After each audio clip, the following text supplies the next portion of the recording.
On Maple Street, where most saw only a haunted ruin, Grace Miller saw a home. For her son. Yet Ranger, her ever-loyal German shepherd, sensed more. His claws tore at the wooden planks, his low growl vibrating through the silence. Grace knelt beside him and felt the hollow echo below. This wasn't fear. This was destiny. A buried treasure, a forgotten past, and a danger that would soon come knocking. The November wind carried a brittle chill, sweeping across the outskirts of town where Maple Street dwindled into silence. At its far end stood a stone-faced house, its shutters warped, its porch leaning like a weary sentinel. Most saw ruin, but Grace Miller saw a chance to breathe again. Grace was 34, her figure slim but tired from years of relentless work. Her chestnut hair, once full of life, was now often pulled into a practical bun, streaked with premature gray at the temples. Her eyes were a muted hazel, too old for her age, carrying shadows that never seemed to leave. The last 2 years had broken more than her marriage. They had chipped away at her confidence, her belief that life could still hold kindness. She wore thrift store jeans, a navy sweater gone soft at the elbows, and a brown coat one size too big. Clothing that spoke of necessity rather than choice. Her life had unraveled in ways she never expected. Marcus, her former husband, had once been the boy who played guitar under summer stars, who whispered dreams of a future where love conquered hardship. But dreams, Grace had learned, curdle under pressure. Marcus's easy charm hardened into bitterness as jobs slipped through his fingers. His sharp jawline grew coarse with an unkempt beard, his voice quicker to scorn than to sing. By the time Grace discovered his string of affairs, their home was more battlefield than refuge. The divorce was final in law, but still raw in heart. Marcus walked away with little more than excuses, leaving Grace with their son and the crushing duty of survival. Lucas, their 11-year-old boy, walked beside her now, clutching the leash of Ranger, the German shepherd who had become more guardian than pet. Lucas was a lanky child, all knees and elbows, his brown hair refusing to stay combed, no matter how many times Grace tried. His green eyes, however, sparkled with curiosity and resilience, as if defiance itself fueled him. He laughed often, sometimes at odd moments, a laugh that reminded Grace of sunlight breaking through storm clouds. Yet she knew his laughter was partly a shield, one he wore to protect both himself and her. Ranger trotted ahead, a 5-year-old German shepherd with a sable and tan coat that rippled over strong muscles. His amber eyes scanned constantly, ears erect, nose twitching. He had been Marcus's idea once, bought as a puppy when their marriage was already fraying. Marcus had wanted a man's dog, but it was Grace and Lucas who trained him, fed him, and nursed him through a broken paw one winter. Ranger had chosen them, not Marcus. Loyal, intuitive, he never left Lucas's side. And on more than one dark night, Grace found comfort in the steady rhythm of his breathing at the foot of her bed. Today, the three of them stood at the edge of Maple Street, staring at the house she had bought for a single, desperate bid. $1,000 at a near-empty county auction. It was everything she should have. Avoided, decrepit, whispered about, carrying stories of its former owner Harold Whitmore, an eccentric businessman who had died alone and left the house to dust and rumor. People said Whitmore had been cruel in business, ruthless in dealings, that he trusted neither family nor friend. Some said the house was haunted. Others claimed he hid fortunes inside, though no one ever proved it. The town wanted it gone, off their tax rolls. Grace wanted a roof, a yard, a place Lucas could call his. As she gripped the cold iron gate, her hands trembled, not from the wind, but from fear. Fear that she was foolish. Fear that she had gambled the last of her savings on a dream built from rot. Yet she also felt a flicker of defiance, the same flame that had carried her through nights of counting pennies and swallowing tears in silence. "Mom?" Lucas's voice broke her thoughts. He stood on tiptoe. Peering at the cracked windows. "Is this really ours?" Grace forced a smile, kneeling so her eyes met his. "Yes, sweetheart, ours." She hesitated, then brushed dirt from his cheek. "It may not look like much now, but it's going to be home. We'll make it that way." Lucas grinned, and though his teeth were slightly crooked, the smile was whole. "Can I pick my room?" "You can pick the biggest one," she whispered, though a lump rose in her throat. Ranger barked once, low but firm, as if approving the deal. Inside, the air struck them like a fist of mildew and dust. The foyer ceiling soared 20 feet, but cobwebs draped from every corner. Marble tiles lay cracked underfoot, and graffiti scarred the walls where teenagers once dared each other to enter. The chandelier lay in fragments, shards of crystal glinting weakly in the dim light. Grace's heart pounded. She saw ruin, yes, but she also saw possibility. She imagined Lucas's laughter echoing here, Ranger racing down the long hallway, herself sipping coffee in a kitchen filled with warmth instead of silence.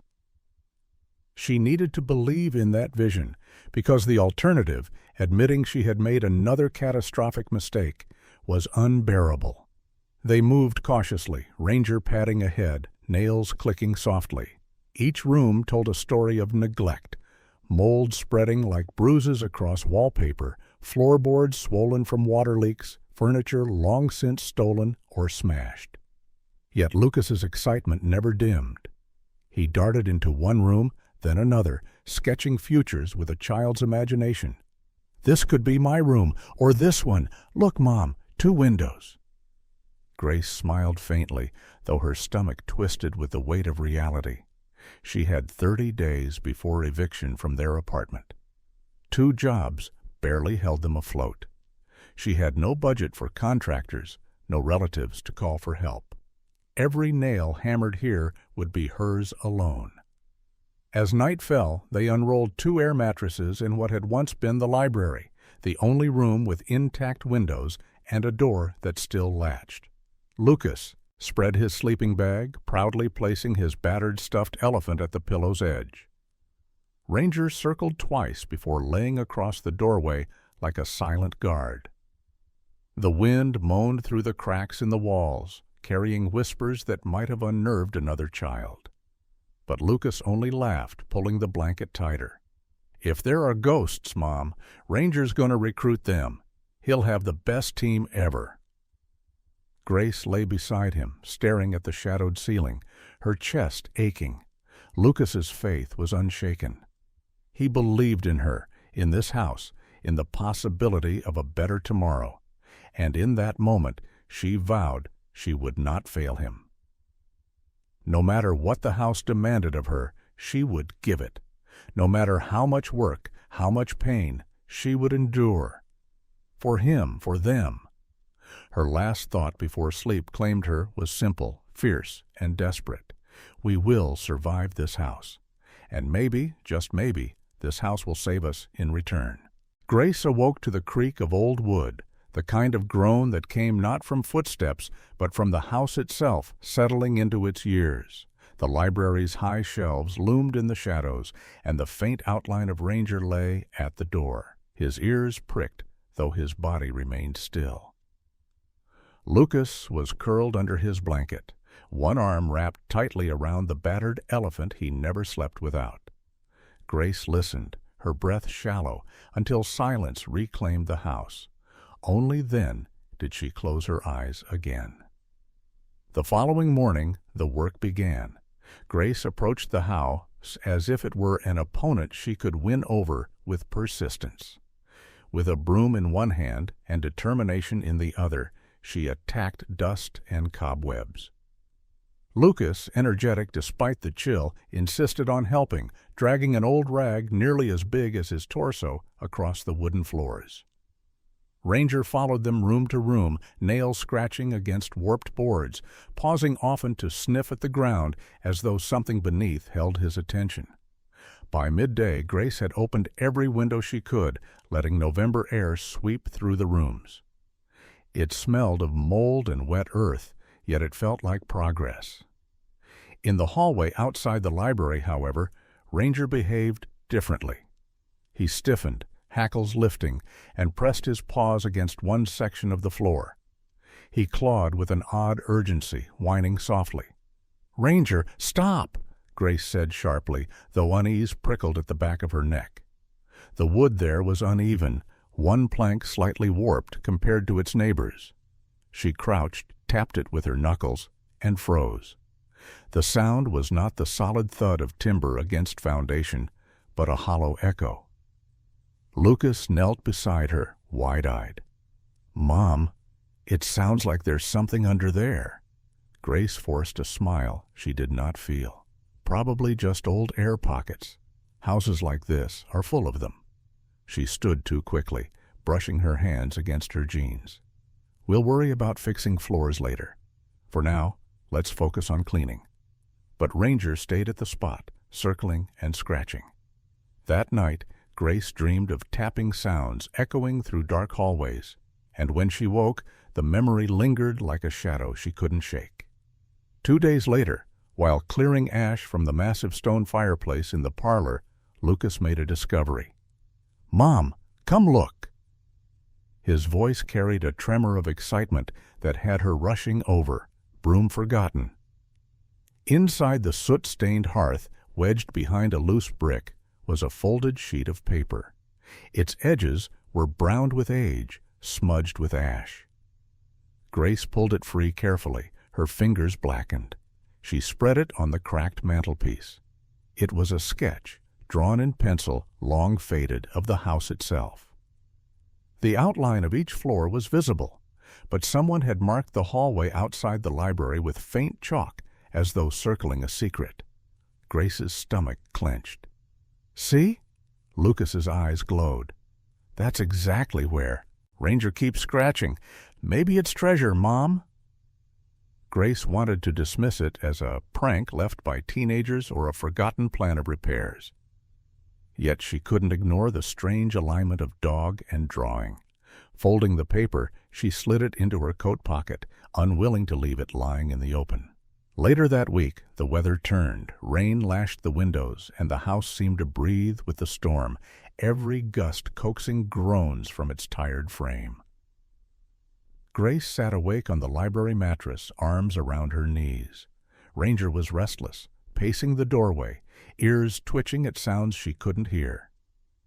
Then it came, a hollow cock-cock, rhythmic from beneath the hallway floor. Not the random shift of boards, but something deliberate, spaced evenly, like knuckles rapping on wood. Grace's blood ran cold. "Mom?" Lucas whispered, already awake, his green eyes glimmering in the lantern light. "You hear it too?" She nodded slowly, though her throat was dry. "It's just the storm," she murmured, though even as she said it, she knew the storm did not explain it. Ranger growled low, moving to press his nose against the door, tail stiff. The noise continued for several minutes, then ceased abruptly, leaving a silence heavier than thunder. Grace lay back, heart hammering, pretending to sleep so Lucas wouldn't see her fear. But inside, a seed of dread rooted itself deeper. This house was not simply broken wood and peeling paint. It was holding something back, something that Ranger sensed and Lucas half believed. The next day, Grace ventured into town for supplies. At the hardware store, she met Bill Henderson, the owner, a man in his late 50s with a weather-beaten face and shoulders stooped from decades of lifting lumber. His gray mustache framed a mouth that rarely smiled, though his blue eyes carried a frankness that was almost kind. He had lived in Millfield all his life, had seen families rise and fall, and his voice carried the weight of someone who had survived his own disappointments. Years earlier, a factory closure had cost him everything but the store, and bitterness had etched itself into his features. "You're the woman who bought the Whitmore place," he said, wringing up her nails and patching plaster. His tone was half disbelief, half pity. "That house has bad bones. People around here say it's cursed." Grace met his gaze, lifting her chin. "I don't believe in curses. Just hard work." Bill's eyes softened for a fleeting second, then he shrugged. "Suit yourself, but if you start hearing things in there, don't say I didn't warn you." Grace left with more than tools in her trunk. She carried his words like stones in her chest, weighing down the fragile hope she had clung to. That evening, Lucas unrolled the sketch again, smoothing it across the library floor. "Mom, it has to mean something. Why would someone hide a drawing like this? And why there?" He pointed at the circled hallway. Grace sat beside him, studying the faded lines. "Maybe it's nothing," she said, though her own curiosity stirred. "But even if it is, we're not tearing up floors right now. We need electricity, heat, a working kitchen. Priorities." Lucas frowned but didn't argue. He traced the lines of the drawing with a fingertip, as if memorizing them. Ranger lay close, eyes fixed on the hallway door, body tense, though motionless. That night the storm returned, and with it the sounds. Cock, cock. Slow, deliberate. The rhythm made Grace's skin crawl. She held Lucas close, whispering stories of friendly ghosts again, but inside she felt the weight of a truth she could no longer ignore. Something beneath this house wanted attention, and Ranger, ever faithful, would not stop until she listened. The weekend arrived gray and damp, the kind of weather that made the town of Millfield feel smaller, as though the clouds themselves pressed down upon the earth. Inside the Whitmore house, however, Grace Miller felt an unsteady fire growing in her chest. For nights she had endured the hollow knocking and Ranger's restless prowling, and she had told herself it was nothing.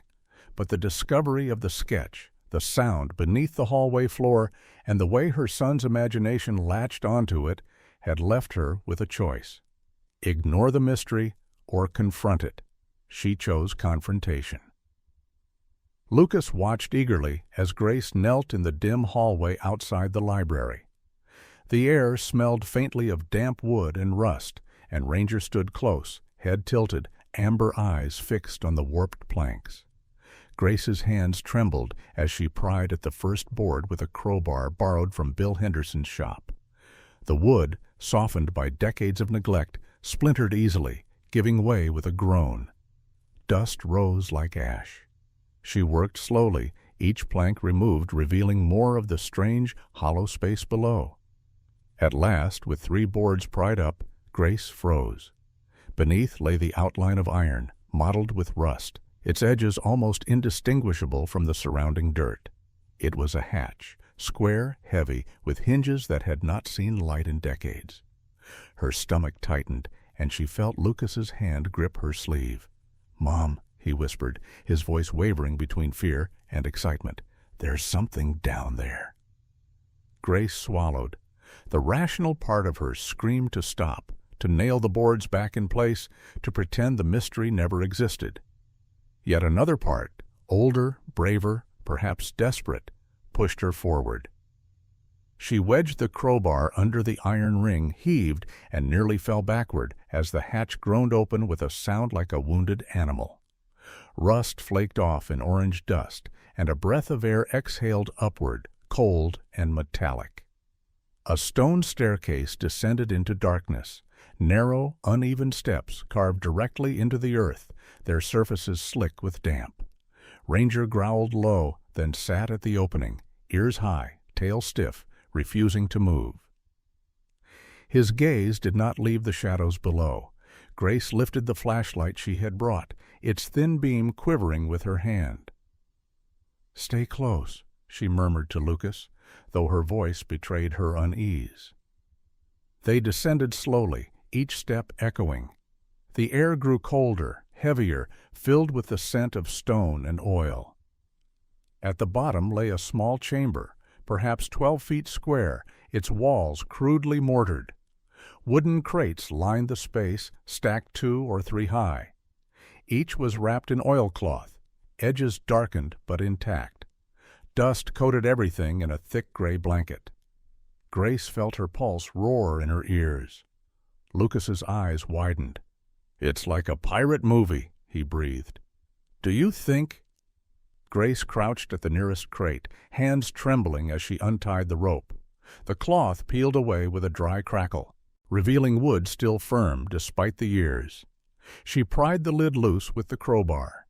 Inside, nestled in crumbling straw, lay rows of gold bars. Not trinkets, not fool's gold, but heavy ingots stamped with names of mining companies, some dated nearly a century earlier. The beam of the flashlight caught their dull gleam, and Grace's breath stopped. Lucas gasped so loudly it echoed off the stone walls. "Mom, there's more here than every treasure chest in the movies. This is real." Grace's mind spun. She opened another crate, then another. Gold coins spilled from leather pouches, stamped with dates from the 1920s and 1930s, alongside bonds folded neatly, their ink faded but legible, some dated as recently as the 1970s. This was not a prank. This was wealth beyond comprehension. She sank to her knees, clutching the flashlight so tightly her knuckles turned white. Her life had been a series of debts and sacrifices, of scraping together dollars to keep the lights on, of patching Lucas's shoes with glue instead of buying new ones. And now, here, hidden beneath a rotting hallway, was a fortune so vast it mocked every struggle. Ranger stood at the top of the stairs, rigid, his silhouette a sentinel in the beam of the flashlight. He did not bark, did not whine, only watched with unwavering attention, as though he understood that this moment was sacred, dangerous, irreversible. Grace forced herself to breathe. Lucas knelt beside her, his face glowing in the pale light. He reached for a coin, then paused, looking at her for permission. She hesitated, then nodded faintly. He picked it up, turning it over in his hand, wonder lighting his features. "Mom, we're rich," he whispered, awed. "We don't ever have to worry again." Her heart clenched. The childlike joy in his voice pierced her, but it also frightened her. Riches had a way of changing people, of drawing eyes and greed. She thought of Marcus, of his hunger for shortcuts, of how easily charm had soured into betrayal. She thought of Bill Henderson, warning her about the curse of the house. Was this the curse, wealth hidden in darkness, waiting to unravel whoever found it? Grace gathered the cloth back over the crates, forcing herself to cover them again. "Listen to me, Lucas," she said, her tone firm though her voice shook. "No one can know about this. Not yet. Do you understand?" Lucas frowned, confusion clouding his joy. "But why? We could fix the house, buy whatever we want. Why hide it?" "Because money this big, it's dangerous. People will come for it. People will come for us."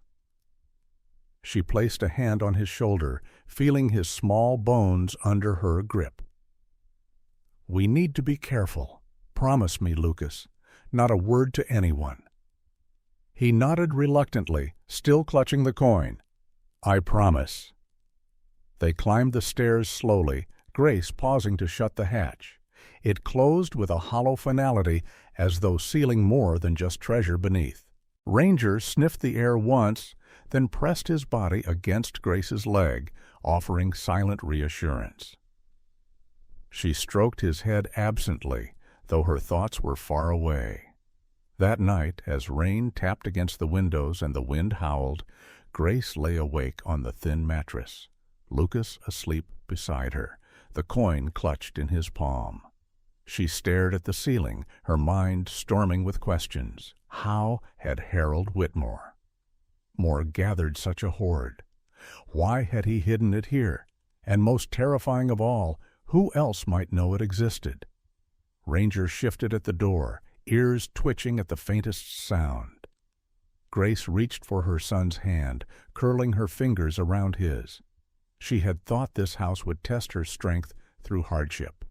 Instead, it had offered a prize so immense it could either save them or destroy them. And deep inside, she feared that the true cost of the treasure had only just begun to reveal itself. Grace had always thought of wealth as something distant, a fantasy that lived in movies or in the glossy pages of magazines she glanced at during grocery store runs. But now it was tangible. Heavy crates beneath her floorboards, bars and coins that could pay every bill she'd ever feared, a treasure so vast it made her dizzy. She spent 2 sleepless nights pacing the library, weighing secrecy against responsibility. By the 3rd morning, she made her choice. She could not live with lies. The first call she placed was to a lawyer whose name Bill Henderson had once mentioned in passing. Eleanor Price was a woman in her early 40s, tall and striking, with sharp cheekbones, olive skin, and dark hair pinned back into a no-nonsense twist. She wore tailored suits in muted colors, carried herself with unshakable composure, and spoke with the clarity of someone accustomed to command. Her reputation was one of precision. She had built her career untangling disputes over land deeds and forgotten wills. Clients either feared her or trusted her implicitly, often both. Eleanor arrived at the Whitmore house one cold afternoon, stepping across the creaking porch with deliberate grace. Ranger barked once, but settled when Grace touched his head. Eleanor shook Grace's hand firmly, her eyes sweeping the ruined foyer with little sign of emotion. "You said you found something unusual," Eleanor began, her voice calm yet weighted with caution. Grace led her to the hatch, to the cellar below, and to the crates. When Eleanor pried one open and lifted a gold bar in her manicured hands, even she blinked in disbelief. "Good Lord," she murmured, before recovering her composure. "This is no minor inheritance." Within hours, paperwork began. Eleanor contacted county officials, the sheriff, and representatives from the state. Grace signed affidavits, statements, and inventories. What she had hoped to contain quietly soon slipped from her control. News travels quickly in small towns, and sensationally when treasure is involved. Within days, local reporters gathered at the end of Maple Street. By the end of the week, national media had descended, setting up cameras in satellite vans, dubbing the find the Maple Street treasure. Journalists shouted questions whenever Grace stepped outside. "How much is it worth? How did you find it? Do you plan to keep it?" Grace, overwhelmed, retreated inside, closing curtains and whispering reassurances to Lucas. "It'll calm down," she said, though she wasn't sure she believed it. Rangers stood at the gate each day, barking at strangers who tried to peer closer. Amid the frenzy, new faces arrived, faces claiming blood ties to the past. Chief among them was Richard Whitmore, a man in his late 50s, tall but stoop-shouldered, with thinning blonde hair combed carefully over a balding crown. His face was narrow, his nose sharp, and his mouth perpetually set in a thin line that suggested both calculation and disdain. He wore outdated suits, as though trying to project wealth he no longer possessed. Richard introduced himself as a second cousin of Harold Whitmore, the mansion's original owner. "This gold belongs to the Whitmore family," he declared at a county hearing, his voice nasal but insistent. "It was hidden here by my ancestor, and thus it is rightfully ours." This woman, he gestured toward Grace with a dismissive wave, merely bought the shell of the house, not what was buried beneath. Grace's stomach tightened, but Eleanor Price stood beside her, composed as stone. "Your Honor," Eleanor said firmly, "my client purchased the Whitmore estate in full, property and contents included. The crates contain documentation, bonds, receipts, demonstrating that Harold Whitmore purchased these assets lawfully in his own name. There is no trust, no will, no record of intended heirs. Under the law, this treasure is part of the estate my client rightfully owns. The hearing stretched for weeks. Reporters filled the courtroom benches, scribbling notes and snapping photographs. Lucas sat beside Grace sometimes, swinging his legs nervously, while Ranger waited outside, drawing curious glances from strangers, but intimidating enough to keep them at bay. Richard Whitmore was not the only one. Two other distant relatives appeared. A gaunt woman named Lydia Crane, claiming to be Harold's niece, her gray hair pulled into a severe bun, her lips pressed thin with bitterness, and Paul Whitmore, Jr., a middle-aged man with sagging jowls, perpetually red cheeks from drink, who muttered more than he spoke. Their claims varied, but each argued for some share of the fortune. Eleanor dismantled them methodically. She produced ledgers found in the crates, notarized certificates, and legal precedents. One by one, the challenges crumbled. Finally, the judge, a heavy-set man with weary eyes named Judge Arthur McMillan, delivered his ruling. His voice carried through the hushed courtroom.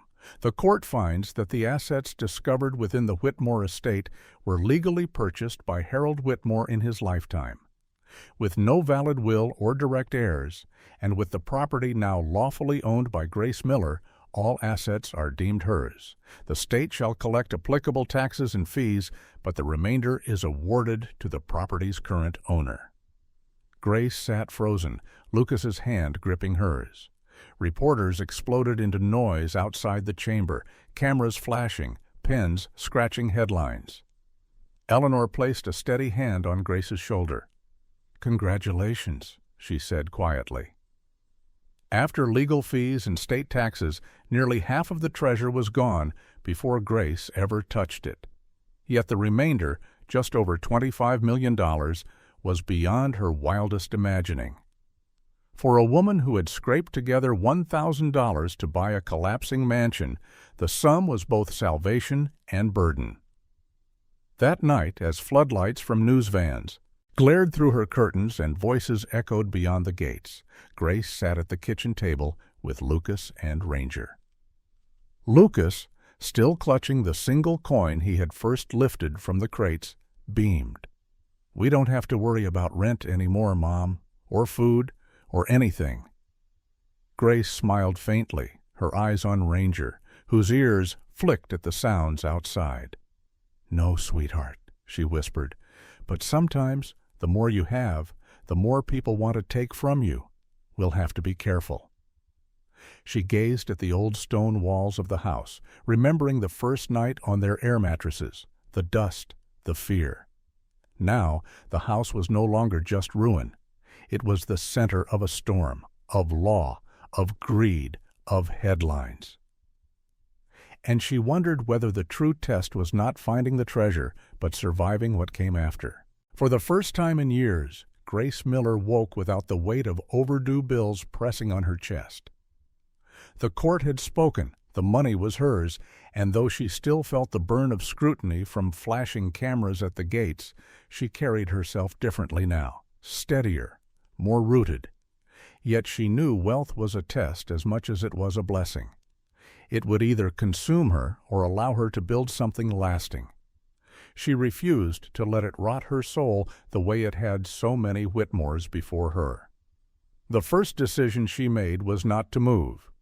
Realtors called almost daily, offering mansions in nearby cities, sprawling estates far from Millfield, or glossy new homes with polished granite counters.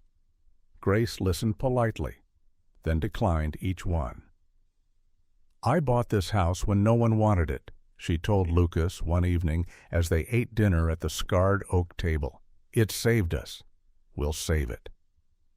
With part of her newfound wealth, Grace hired a team of craftsmen, not the flashy contractors who arrived in polished trucks, but locals whose families had built and repaired in Millfield for generations.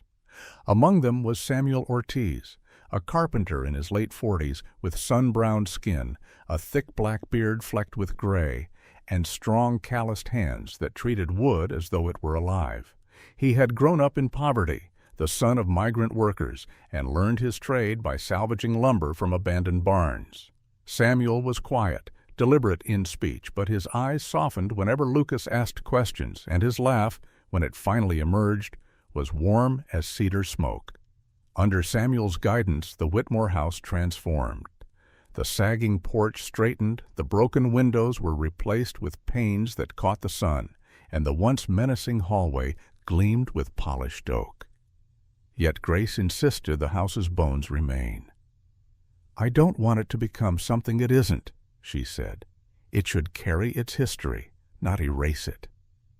Her vision stretched beyond her own walls.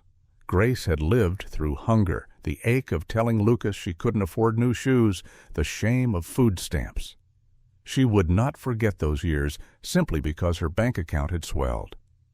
From this conviction grew the Maple Foundation. She sketched ideas late into the night, words spilling across notebooks, scholarships, meals, small loans. Lucas sat beside her, doodling until one evening he proudly slid a drawing across the table. It was of the great oak tree outside their house, broad branches spreading wide, with Ranger curled contentedly at its roots. "That's it," Grace whispered, tears pricking her eyes. "That's our symbol." And so it became. The Maple Foundation opened its modest office in a restored corner of the house, with the Oak and Ranger logo painted proudly on its sign. The first act of the foundation was to create a weekend kitchen. Every Saturday, the smell of simmering stews and fresh bread spilled from the Whitmore house, now alive with laughter and chatter. Families who had once eyed the estate with suspicion now came through its doors. Sitting at long tables Grace had insisted be built by Samuel's hands. In the evenings, when the dishes were washed and the guests gone, Grace sat on the porch with Ranger at her feet, listening to the hum of crickets. For once, she felt the house breathe with her rather than against her. The Maple Foundation also reached into the schools. Grace met with Principal Diane Carter, a woman in her mid-50s, tall and slender, with silver hair cut neatly at her jawline and eyes the sharp blue of winter skies. Diane had been both respected and feared by generations of Millfield children, her strictness softened only by the pride she took in seeing students succeed. Life had hardened her early. She had raised 2 children alone after her husband's sudden passing, and her faith in education was born from survival. When Grace offered scholarships and resources, Diane clasped her hand firmly. "You're giving these kids more than money," she said. "You're giving them a future." Not all welcomed Grace's philanthropy. Some townsfolk muttered that she was buying goodwill, that the treasure should have gone to the state, or that no outsider deserved to wield such influence. Grace listened, but did not falter. She had lived too long at the mercy of others' opinions. Now she built not for their approval, but for Lucas's tomorrow. Lucas himself flourished in this new life. He painted murals for the reading room, his imagination spilling across walls in swirls of color. He became the unofficial youth ambassador of the Maple Foundation, explaining its mission with an enthusiasm that made reporters smile. One video of him presenting the foundation's logo beside Ranger went viral online. In it, Ranger sat proudly as Lucas declared, "He's our mascot, Maple's guardian." The clip spread, and soon Ranger had his own following.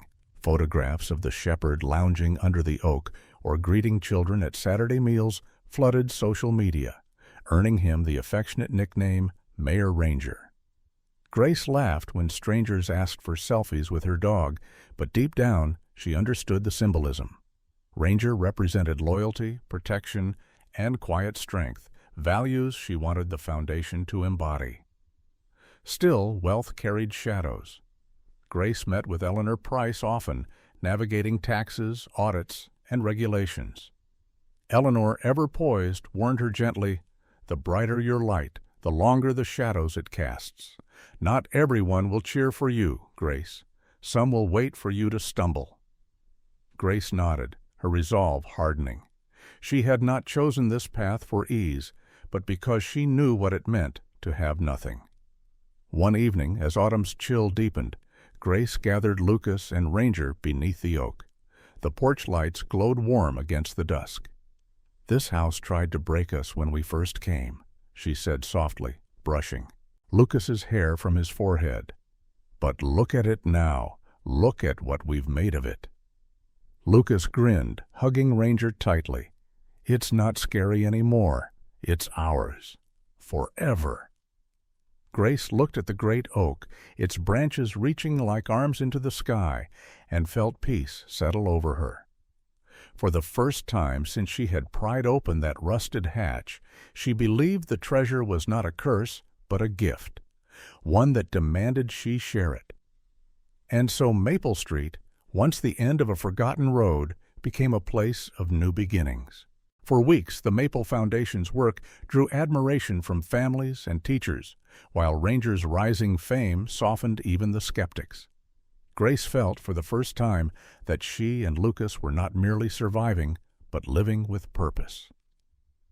Yet she had learned long ago that peace was fragile, easily fractured by shadows from the past. That shadow arrived one crisp morning in the form of Marcus Miller. Marcus had aged since the divorce, but not gracefully. At 40, he still wore his hair cropped short, though streaks of gray cut through the dark brown. His once handsome face now carried the gaunt sharpness of a man who drank more than he worked.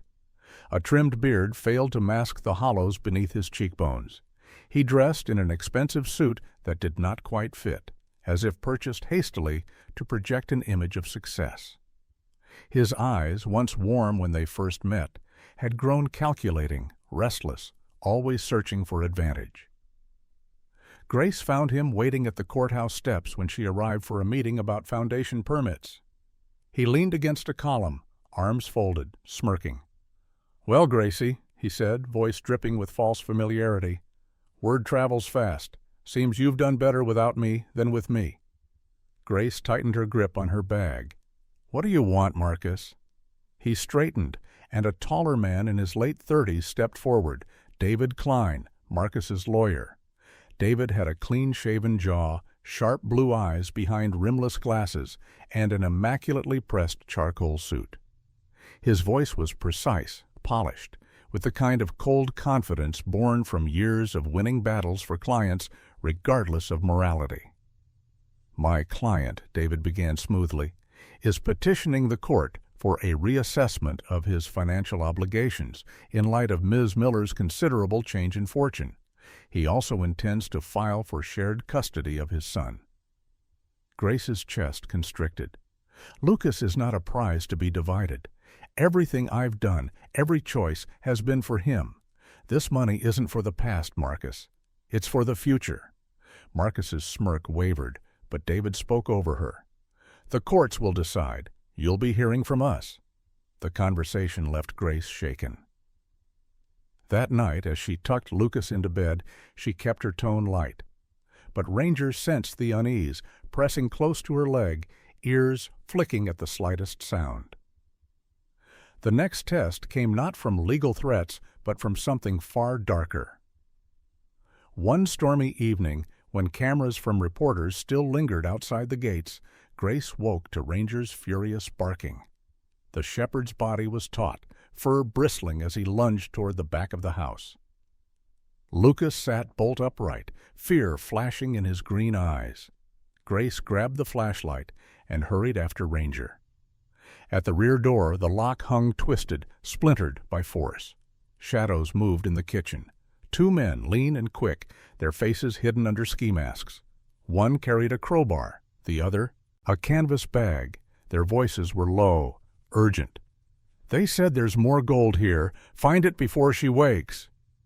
Before the man could finish, Ranger hurled himself forward, snarling, teeth bared. The intruders stumbled back, crashing into a chair. Grace shouted, "Get out, now!" Her voice cracked, but Ranger's ferocity needed no translation. The men bolted toward the yard. Outside, porch lights flicked on as neighbors stirred. Helen Parker, An elderly widow who lived 2 doors down had been keeping watch since the treasure news broke. She spotted the fleeing shadows and, without hesitation, dialed 911. "They're breaking into the Miller place," she cried, her voice trembling but strong enough to bring help. By the time deputies arrived, the intruders were gone, leaving only damage and shaken nerves. Reporters caught wind within hours, plastering headlines. "Thieves target Maple treasure." Grace's privacy fractured even further, and Lucas clung to her side, eyes wide with questions she struggled to answer. That night, as rain streaked the windows, Grace sat with Eleanor Price at the kitchen table. The lawyer's calm voice was steady. "Security must be your next step. Cameras, reinforced doors, alarms. The world now knows what's at stake. Protecting Lucas must come before everything else." Grace nodded, stroking Ranger's head. "And the community, too. If people think danger lurks here, it will spread fear. I won't let fear define this house again." Within weeks, the Whitmore estate bristled with new defenses, cameras perched discreetly, motion lights sweeping the yard, locks replaced with steel. But Grace took another step further. She met with Principal Diane Carter and Samuel Ortiz, proposing something bolder, a self-defense program for Millfield's teenagers. "I don't want them growing up afraid," Grace explained. "I want them to feel strong. If we've learned anything, it's that safety isn't just locks and alarms. It's knowing how to stand your ground." With Samuel's carpentry skills, a section of the barn was cleared, padded, and converted into a training space. Grace hired Sergeant Mark Harlow, a retired police officer in his early 60s, to teach.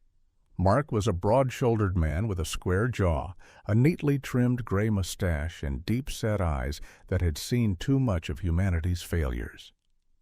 After losing his partner in a drug bust years earlier, he left the force, weary of bureaucracy but still devoted to protecting others. Despite his stern demeanor, he believed in guiding youth before trouble found them.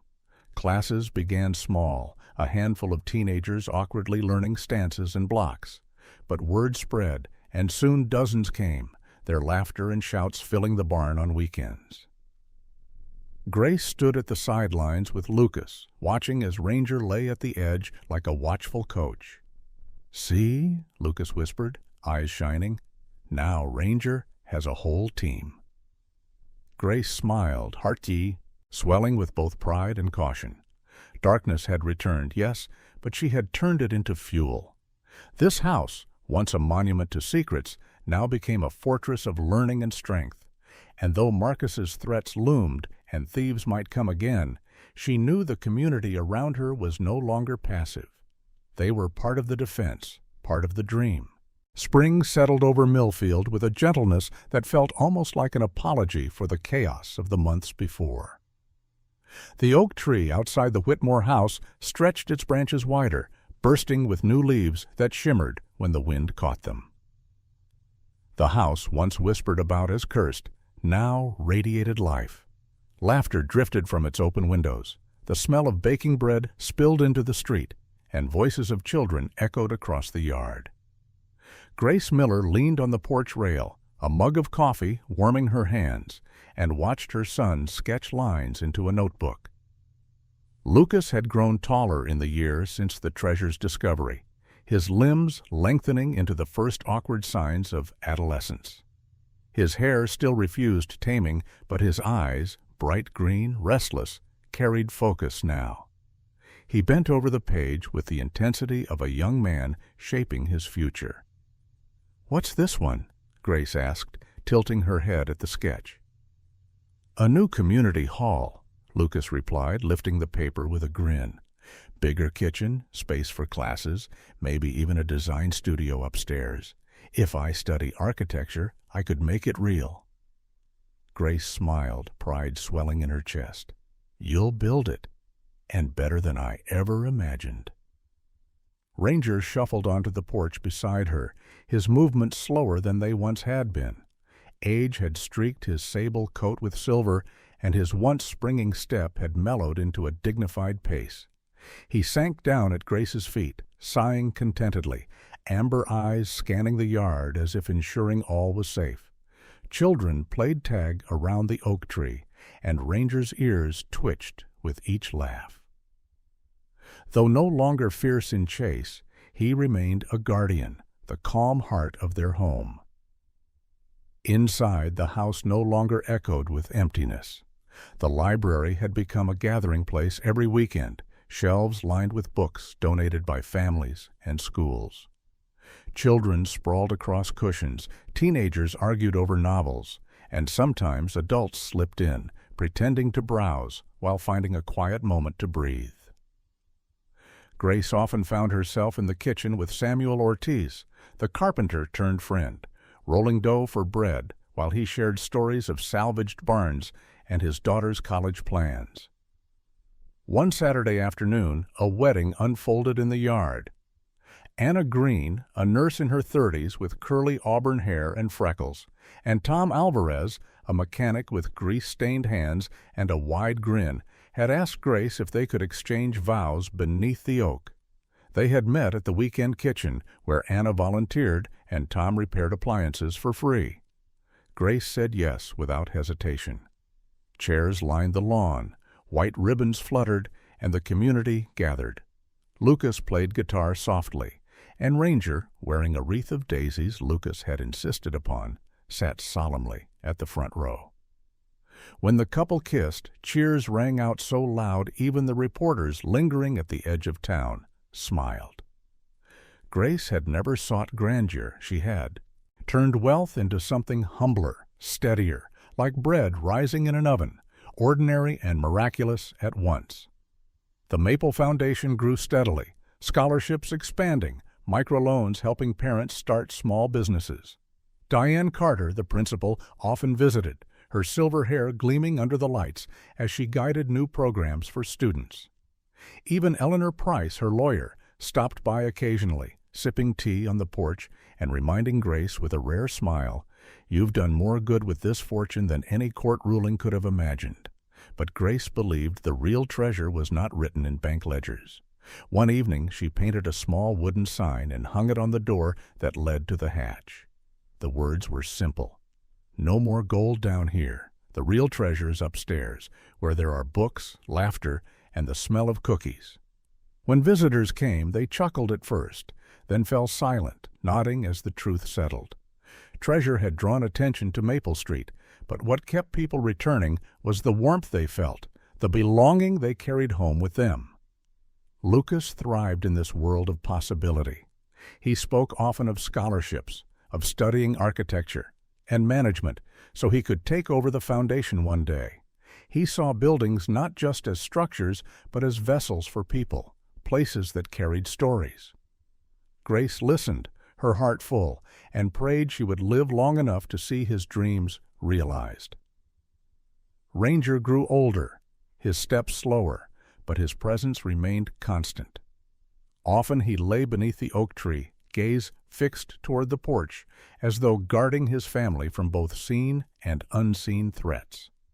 Children would stroke his fur, and he accepted their affection with patient dignity. In his eyes, clouded slightly with age, there lingered the same devotion that had carried him through every storm with Grace and Lucas.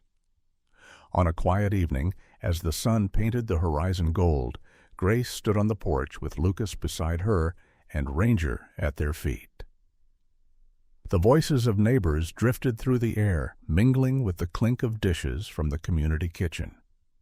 Grace felt the house settle not with groans, but with contentment. It was no longer haunted by secrets.